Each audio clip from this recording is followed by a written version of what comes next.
శ్రీమద్ రామాయణము బాలకాండ 41వ సర్గ. అందరికీ నమస్కారం. నేను మీ ఎస్పీజీ. మనలో చాలామందికి రామాయణం మీద చాలా అపోహలు, అనుమానాలు చాలా ఉన్నవి. మన తెలుగు సినీ నిర్మాతలు రామాయణాన్ని మనకు చూపించే క్రమంలో కొంత వక్రంగా మార్చారు. అంటే లేనిది ఉన్నట్లుగా, ఉన్నది లేనట్లుగా వారి యొక్క సొంత కవిత్వాలను మనపై రుద్దడానికి ప్రయత్నించారు.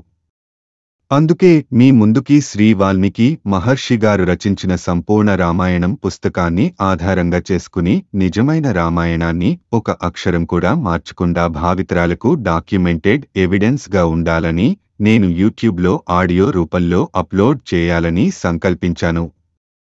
మీరు మీ రోజువారీ కార్యక్రమాలు చేసుకుంటూ ప్రతిరోజు సాయంత్రం 6:30కి వినవచ్చు. శ్రీ రామచంద్ర ప్రభువుల వారి ఆశీస్సులతో ముందుకు కొనసాగుతున్నాను. మీ ముందుకు చాలా శ్రద్ధతో మరియు భక్తితో తీసుకొస్తున్నా ఈ ప్రయాణంలో మాకు మీ మద్దతు అవసరం. మా యొక్క యూట్యూబ్ ఛానల్ను సబ్స్క్రైబ్ చేయండి మరియు లైక్ చేయండి. మీ మద్దతు నా కంటెంట్ నిర్మాణాన్ని మరియు మరిన్ని వీడియోలు చేసేందుకు ప్రేరేపిస్తుంది.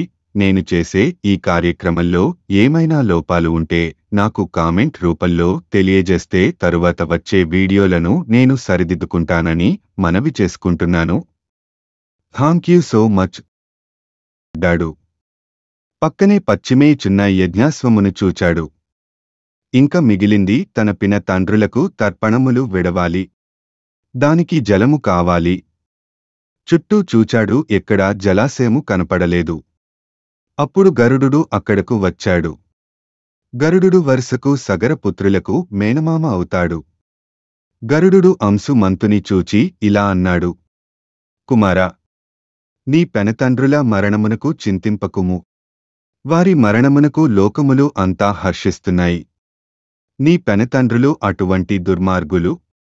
నీ పిన తండ్రులు కపిల మహర్షి శాపముతో భస్మము అయ్యారు. వీరికి ఉదక తరణము ఇవ్వడం ఉచితము కాదు. నీవు గంగానదిలో వీరికి తరణములు విడువుము. ఆ గంగానదిమ తల్లి వీరి భస్మరాశులను తడిపినప్పుడు మాత్రమే వీరికి స్వర్గలోక ప్రాప్తి కలుగగలదు. కాబట్టి నీవు వీరిని గురించి చింతింపక హయమును తీసుకుని పోయి నీ తాతగారి యజ్ఞమును నిర్వర్తింపుము అని అన్నాడు. గరుడుని మాట ప్రకారము అంశుమంతుడు యజ్ఞాశ్వమును తీసుకొని తన పురమును చేరుకున్నాడు. యజ్ఞ దీక్షలో ఉన్న సగర చక్రవర్తితో జరిగినది అంతా చెప్పాడు. గరుడు తనకు తెలిపిన విషయములు అన్నీ చెప్పాడు. యజ్ఞాశ్వమును ఆయనకు అప్పగించాడు. సగరుడు తన కుమారుల మరణమునకు చింతించాడు. తరువాత తేరుకొని యథావిధిగా యజ్ఞమును పూర్తిచేశాడు. ఇప్పుడు గంగను తీసుకుని వచ్చి కుమారుల భస్మరాశులను తడపడం ఎలాగా అని ఆలోచిస్తున్నాడు సగరుడు. ఎందుకంటే పవిత్ర గంగాజలం వారి భస్మరాశుల మీద పారితే గాని వారికి స్వర్గలోకము సిద్ధించదు. గంగ దేవతల అధీనములో స్వర్గములో ప్రవహిస్తూ ఉంది.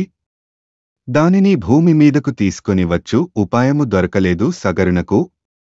సగరుడు 30,000 సంవత్సరములు రాజ్యపాలన చేశాడు, కాని గంగను మాత్రము భూమి మీదకు తీసుకొని రాలేకపోయాడు. కాలము తీరి సగరుడు స్వర్గస్థుడయ్యాడు. శ్రీమద్ రామాయణము బాలకాండ 41వ సర్గ సంపూర్ణము. ఓం తత్సత్. ఓం తత్సత్. ఓం తత్సత్.